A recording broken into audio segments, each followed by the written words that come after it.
नमस्कार, आप देख रहे हैं सबका हिसाब होगा। मैं हूं आपके साथ विवेक चांडिल्य। सिक्किम में आई तबाही आपको याद होगी, किस तरह से प्राकृतिक आपदा ने दर्जनों लोगों को यहां मौत की नींद सुला दिया था रातों रात। तो क्या सिक्किम में चीन की यह साजिश थी? ऐसा क्यों कह रहे हैं, इसके पीछे का रीजन मैं आपको बताऊंगा। बादल बम वाली साजिश से पर्दा उठने वाला है। भारत की सुरक्षा एजेंसियां चीन की चाल की छानबीन शुरू कर चुकी है। यह पता लगाने की कोशिश हो रही है कि क्या चीन ने सिक्किम को बाढ़ की चपेट में लाने की साजिश की थी, क्योंकि जैसा सैलाब सिक्किम में आया वैसा ही सैलाब चीन के हुबेई प्रांत में इसी साल आया था। क्योंकि चीन यहां कृत्रिम बारिश कराकर सूखे से बचने की कोशिश कर रहा था, निपटने की कोशिश कर रहा था, लेकिन मुश्किल तब पड़ गई जब दोगसूरी तूफान चीन में आ गया। इसके बाद हुबेई प्रांत में भीषण तबाही का मंजर देखने को मिला। आज कुछ वैसी तबाही सिक्किम में देखने को मिल रही है। ऐसे में भारतीय सुरक्षा एजेंसियां अलर्ट हैं। चीन की बादल बम वाली साजिश के खिलाफ जांच शुरू कर दी गई है और आज इसी मुद्दे पर सबका हिसाब होना है, यानी कि चीन का हिसाब होना है और समझने की कोशिश करेंगे कि आखिर सिक्किम को बादल बम से दहलाने के पीछे चीन की रणनीति क्या है। कहीं ऐसा तो नहीं है कि बॉर्डर पर हारा तो बादल बम के सहारे चीन बदले के लिए इसका सहारा ले रहा हो। और सबका हिसाब होगा में सिक्किम में ड्रैगन वाली सैलाबी साजिश का खुलासा करने की कोशिश करेंगे, इस पर बातचीत करने की कोशिश करेंगे और साथ ही आपको बताएंगे कि अंदर की खबर क्या है। आइए देखते हैं आज के महत्वपूर्ण सवाल क्या है। सबका हिसाब होगा में सिक्किम में ड्रैगन की सैलाब वाली साजिश। बॉर्डर पर हारे तो चीन अब बादल के सहारे। सीधे भिड़ने की औकात नहीं तो पीठ पीछे साजिश कर रहा है चीन। इसलिए ये सवाल जरूरी हो जाते हैं क्योंकि जिस चीनी साजिश का खुलासा हुआ है उसने भारतीय एजेंसियों को चौंका दिया है। एक रिपोर्ट दिखाते हैं।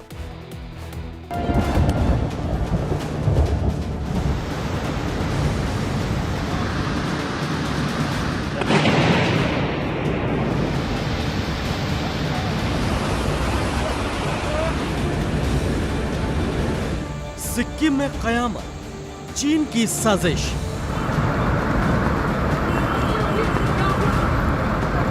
जिनपिंग का बादल बम, दुनिया पर संकट।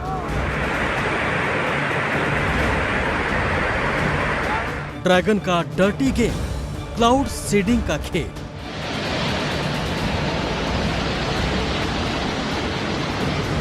सिक्किम पर सैलाबी प्रहार, 142 लोग लापता।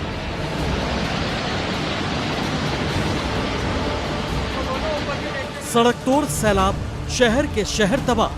सड़कों का ऐसा शोर मचा कि सिक्किम सिसकियों में डूब गया। सैकड़ों लोग लापता हैं। जर्रे जर्रे में विनाश की तस्वीरें हैं। तो सिक्किम के लिए यह वक्त किसी परीक्षा से कम नहीं है। हिंदुस्तान का एक खूबसूरत राज्य आज पानी पानी हो रखा है। तो इस तबाही को देख यही सवाल उठ रहे हैं कि यह कुदरती आफत है या किसी की बड़ी साजिश का नतीजा।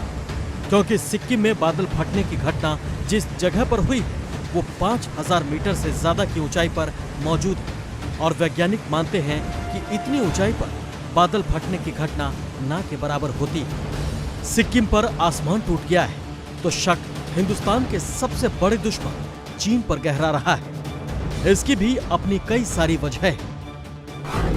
चीन कई सालों से क्लाउड सीडिंग प्रोजेक्ट पर काम कर रहा है। तिब्बत के पठार में चीन ने इस प्रोजेक्ट को शुरू किया तो क्लाउड सीडिंग के लिए चीन रॉकेट या विंग लूंग सीरीज यानी मानव रहित विमानों का इस्तेमाल करता है। चीन ने पिछले साल 3 अक्टूबर 2022 को 5 घंटे का एक ऑपरेशन किया था। इसे एक सोची समझी साजिश का नतीजा भी कह सकते हैं कि सिक्किम में बादल फटने की घटना भी 3 अक्टूबर को हुई है। 21 से ज्यादा लोगों की मौत हो चुकी है। 100 से ज्यादा लोग लापता हैं।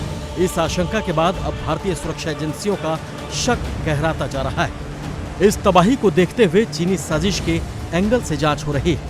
ऐसे में सवाल उठता है कि सीमा पर ड्रैगन का दम निकला, बादल बम फोड़ा, गलवान घाटी में चीन हारा तो तीस्ता बदले का सहारा। आज इसी मुद्दे पर सबका हिसाब होगा में पूछेंगे सवाल। Bureau report, India daily live. दरअसल सिक्किम में तीस्ता नदी में बाढ़ आ गई थी और बाढ़ के बाद कई जगहों पर विस्फोट की आवाजें भी सुनाई दी थी। इसलिए सवाल है कि आखिर नदी किनारे बम के पीछे, विस्फोट के पीछे कौन है। सवाल यह भी कि आखिर नदी के किनारे विस्फोट कहां से और कैसे कराए गए। आपने जो तस्वीरें अभी देखी हैं, उन तस्वीरों में नदी किनारे विस्फोट होता दिख रहा है। इस तबाही और विस्फोट में 5 लोगों की मौत हो गई। तीस्ता नदी किनारे मोर्टार भी मिला है, इसे उठा रहे एक बच्चे के विस्फोट में मौत हो गई। अब तक इस तबाही में 26 लोगों की मौत हो चुकी है, जबकि 142 लोगों के लापता होने की खबर है। इससे अंदाजा लगाया जा सकता है कि सिक्किम में चीन की साजिश वाली आपदा कितनी भीषण है और इसका नुकसान कितना हुआ है। दरअसल इस तबाही के पीछे का सच भी आपको बता देते हैं। असल में तीस्ता नदी में पानी का सैलाब आया कैसे और उसकी चपेट में आने से भारी नुकसान कैसे हुआ। तो आपको बता दें कि सबसे पहले लुन्हक झील में भूकंप आया। इससे झील में कंपन पैदा हुई और इस झील से सटे पहाड़ी की बर्फ टूटकर झील में समाने लगी, जिससे झील से पानी का सैलाब निकलकर तीस्ता नदी में तेजी से उतर गया और फिर बारिश और झील के पानी ने मिलकर सिक्किम को डुबो दिया। अब ऐसे में सवाल यह कि क्या चीन ने कृत्रिम बारिश कराकर भारत को इतना बड़ा नुकसान पहुंचाने की कोशिश की और सिक्किम को तबाही में झोंक दिया।